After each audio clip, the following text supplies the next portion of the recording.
Don't you just love dealing with all the nitpicky details? Mwahaha!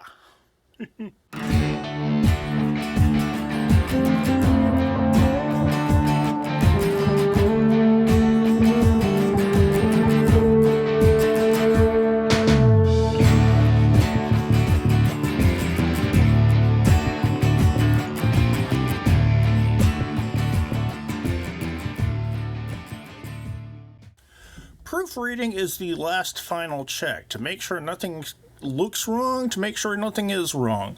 You should already have your argument down pat before you start editing, but you should have your word choice down before you start proofreading. So how do you do it? Glad you asked. Proofreading is about getting the language correct according to the proper academic rules, the proper dialogue being used. It's about making your sentences as clear, correct, concise, comprehensible, and consistent as possible. There are lots of words that are easy to get confused with each other, and spell check has no idea what they are. Again, if we want to reference the punks yesterday and today, the shear fact, S-H-E-A-R, that's not the shear that writer needed, but spell check doesn't know. One of the best ones I ever saw was a student who wrote about somebody being taken for granite. Not granted, granite, the stone. So the most common of these is the there, and there. There, E-I-R, means possession. The children decided to get off their bikes to enter the park. There, T-H-E-R-E, is locating them. There are two children cycling towards the park. It situates them in time and space. Now, we could talk about there as in they are, but no contractions in formal writing, please. Contractions, the problem with them and why we don't want them is a contraction reminds the reader of spoken language instead of written language, and spoken language is always seen as less formal than written. So, no contractions. Than and than are different words. Than is used to introduce the second part of a comparison. Then is used to situate something in time. She can run faster than her brother. I'm invited to the party, so I'll see you then. They might sound the same if you speak them depending on your particular accent, but they're not the same words. And again, spell check will not catch this for you, so you need to do that level of proofreading. It's and its. It is one of the few words that if you want to make it possessive, you do not put an apostrophe. It's just ITS. And as far as IT apostrophe S, when there's an apostrophe, it's a contraction of it is or it has. And what did we say about apostrophes? We don't use them. There are a ton of words that get confused with each other. I'm certainly not going to give you a list, and I'm not going to expect you to remember a list, but you should know that there are enough of these that sound like something else that you really need to do a read through just to make sure you're using the words you think you're really using. Spell check will not help you. So let's talk about structure, and specifically sentence structure. There are three main issues that come up with sentence structure. A sentence at its root is a subject performing an action. I speak. He yells. She punches. Subject performing an action. If that gets away from the reader, you get sentence structure issues, and these are not great. I was walking home from the bar. I tried to climb the railroad crossing arm. Okay. Incidentally, I used to teach at Bowling Green, and this happened at least once a week. But there is, I was walking. Subject, verb. I tried. This person is basically cramming two sentences together. Now, the first thing to think about is, do these sentences need to be together? If there's a reason to join them, there's ways to join them, but you can't just cram the suckers together. If you just throw a comma in the middle of it, it's not really any better. A comma splice is still two complete clauses, subject to verb combinations crammed together. Comma itself does not do that job. A semicolon would, but semicolons are tricky on their own. Fragments, and I was arrested. Now, The problem here is that the and refers to something that's going on in the sentence before it. If I wrote and was arrested, it's obvious that it's a fragment, but and I was arrested means that I have to read the previous sentence to make sense of this bit at all. This bit is obviously part of a whole. If you have a coordinating conjunction like and, it needs to conjunct something. Conjunct, is that even a word? But you know what I mean. It connects things. Here, it's just showing that this is the second part of a connection without giving you the first. Punctuation always has a purpose. There are rules for all of these, and if you really want to get into them, there is a link in Blackboard links. Capital Community College's Guide to Grammar Mechanics will give you any number of rules for all of these. Commas, as we said, are a particularly important one, though, because people are told a lot of wrong stuff about them. But commas are actually important. If you really like cooking your family, I don't want to know about it.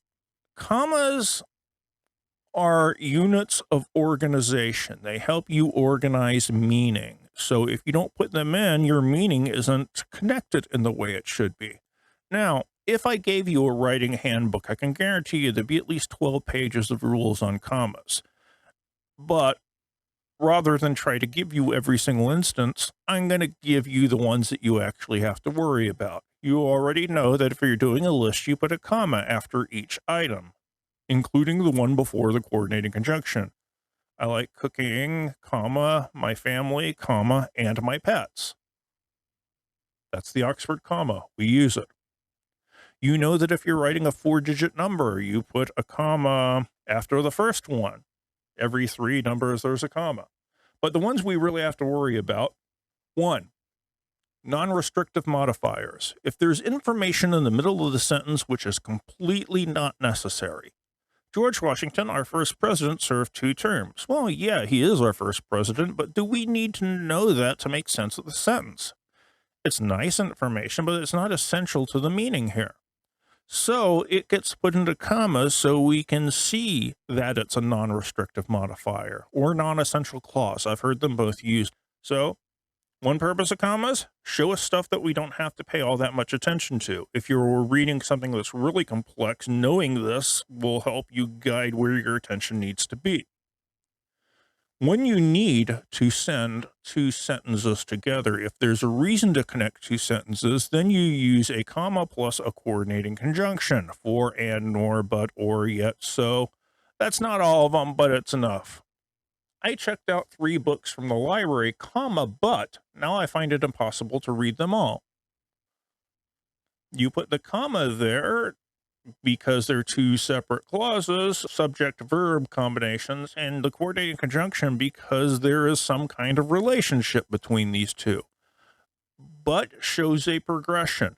If you put comma or, that shows that it's one choice on either side.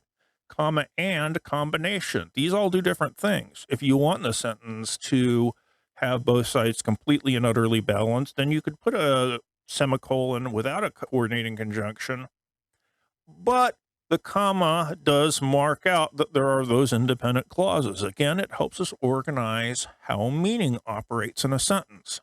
The third way that you need to know, introductory words, introductory phrases, like an introductory adverb plus a comma. Unsurprisingly, comma, the one day I forgot my umbrella was the day it rained. Unsurprisingly, actually modifies the was here. The one day I forgot my umbrella was, unsurprisingly, the day it rained. Why do we put it at the beginning? Well, we want to shake up that sentence structure a little bit. We want to make certain sentences stand out in different ways. But you need the comma in there to let us know that it's interrupting the normal flow of things. And I don't care if you're just talking about an introductory adverb or a participle phrase, grasping the sword with 2 hands, Lancelot swung with all his might. The subject of the sentence is Lancelot. Lancelot, comma, grasping the sword with both hands, swung with all his might would be a normal way to write it. So you put the comma to separate out that it's an introductory phrase. If it's a prepositional phrase, throughout the evening, comma, she enjoyed many pleasant conversations at the party. Again, throughout the evening modifies the conversations. So we put it front to shake up the sentence structure, but it needs to be marked as an introductory phrase. It doesn't matter if it's a prepositional phrase, an infinitive phrase, or a participle phrase, or just the adverb, or an adverbial phrase. Introductory phrases get marked off with commas. So the 3 rules: comma plus coordinating conjunction combines 2 things. Commas around a non-essential clause let us know that we can ignore it and still get the meaning of the sentence. And a comma after an introductory phrase lets us know that the subject is actually after the comma. Commas are important because people misuse them amazingly often. It is one of the biggest things I see. I will recommend that you do a proofreading just looking for commas. The other thing you need to look for is mistakes. Do you want to shop at this place? I know it's a typo, you know it's a typo, but these are particularly embarrassing ones because they show that you didn't go back and actually check the thing out. So not only does it give you the completely wrong meaning, it also makes you look silly. So how do you do all this editing and proofreading stuff? Here are some helpful hints. One of the things that tends to happen to people when they start editing is they start reading the paper instead of looking at just how the sentence structure works, or how the commas work, or how the language is working. You need to focus on the structure if that's what you're doing your proofread for. So start at the back, last sentence, read it, check it out. Read the sentence before it, check it out. Read the sentence before that, check it out.